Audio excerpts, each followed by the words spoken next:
Hello guys, in today's video I will be showing you how to fix Nikki um, loading error problem. So the answer is easy, just go to the settings and then scroll down to the apps section and then go to the search and search Nikki and then go to the storage, and here you will find this clear cache option. Click on it.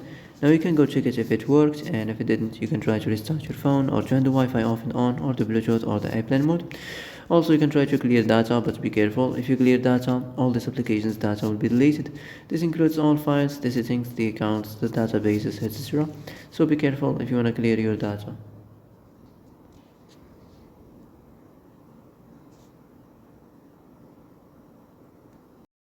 And that's it for today's video. I hope this is the answer you've been looking for. If you like this video, don't forget to like and subscribe, and see you in the next video. Thanks for watching.